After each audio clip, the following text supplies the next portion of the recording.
Somewhere along the way, a lot of us convinced ourselves that life would finally begin when the timing was perfect, when we had more confidence, more money, more energy, more clarity. So we waited, and without even realizing it, weeks turned into years. Years of saying, "I'll start next month. I just need to fix myself first. I'm not ready yet." And maybe the hardest part is this. Deep down, you knew what you wanted to do.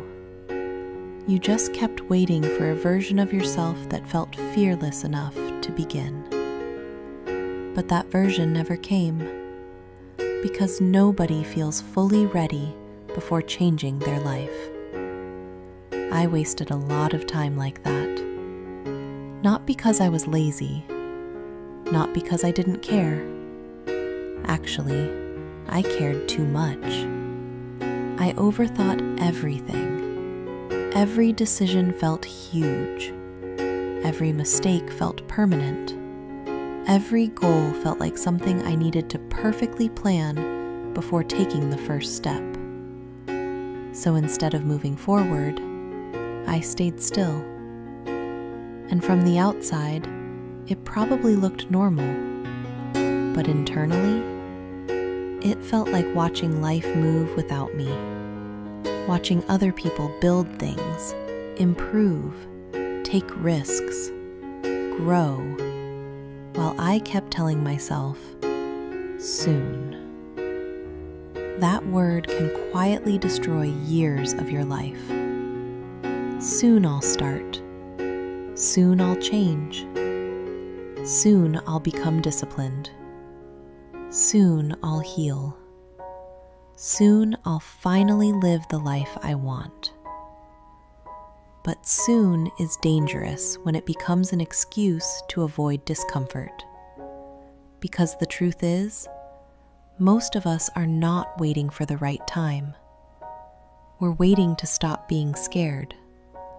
And that changes everything. I think a lot of people secretly believe successful people are just naturally confident, like they woke up one day feeling motivated and certain. But when you actually listen to people who changed their lives, most of them started confused, messy, inconsistent, afraid. They just stopped treating fear as a stop sign. That's the difference. Not confidence, not talent, just movement. Tiny movement. Because confidence usually comes after action, not before it. And nobody tells you that enough. Maybe you've been wanting to start a channel, learn a skill, go to the gym, apply for something, leave a toxic situation, fix your sleep, restart your life. But your brain keeps saying, wait until you feel better first. The problem is, action is often the thing that creates momentum, not the other way around. And I learned this the hard way. I used to think motivation would magically appear one morning. That one day I'd suddenly become focused, disciplined, healed, productive. But honestly, nothing changed until I started doing small things while still feeling unmotivated. That's when life slowly began shifting. Not overnight, slowly. And I think that's important, because social media makes transformation look dramatic. Like people wake up one day and completely reinvent themselves.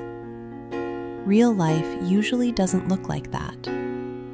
Real change is quieter. It's deciding to go for a walk even when your mind feels heavy. It's opening the laptop for 10 minutes instead of waiting for the perfect mindset. It's trying again after disappearing for weeks. It's learning how to continue without constantly needing motivation. That's real growth. And another thing nobody talks about: waiting too long slowly damages your self-trust. Every time you tell yourself you'll start tomorrow and don't, your brain notices. After a while, you stop believing your own promises. That's why people feel stuck. Not because they're incapable, because they've repeated the cycle of hesitation so many times that they lost confidence in themselves. And rebuilding that confidence doesn't start with giant success. It starts with keeping tiny promises again. Small things. Wake up a little earlier. Write one page. Clean one corner of your room. Post one video. Study for 20 minutes. Tiny proof. That's how you rebuild identity. I also realized something else.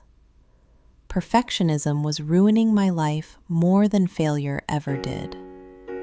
Because perfectionism sounds productive, but most of the time, it's just fear wearing nicer clothes. You spend hours planning, researching, thinking, but nothing actually changes. And meanwhile, imperfect people keep moving ahead. Not because they're smarter, because they accepted being bad at the beginning. That's a huge lesson. The people who grow the fastest are usually not the most talented. They're the ones willing to look inexperienced long enough to improve. If you feel behind in life right now, listen carefully. You are not behind because your timeline looks different. You are behind only if you permanently stop trying. That's it.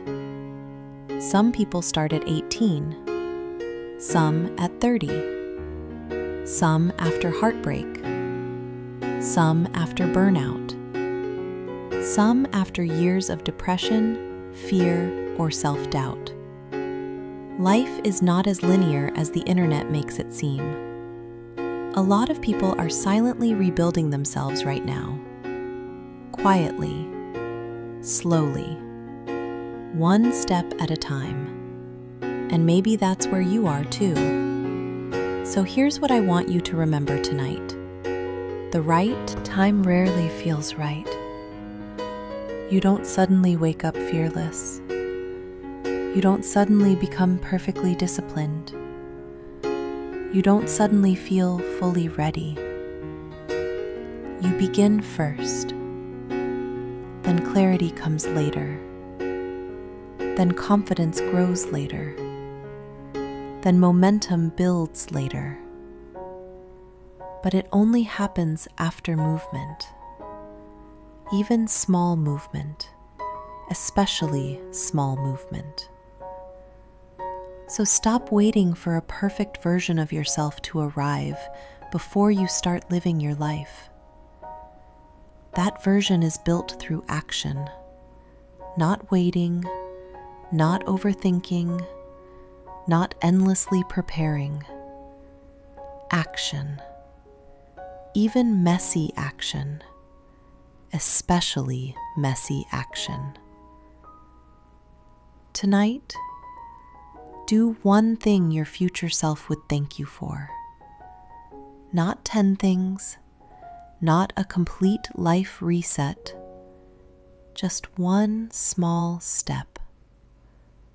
Open the document. Go outside for 5 minutes. Write the idea down. Record the first video. Apply for the opportunity. Start before you feel ready. Because years from now, you don't want to realize you spent your entire life waiting for permission to begin. And if this video spoke to you, maybe this is your sign to stop waiting. Let's improve together.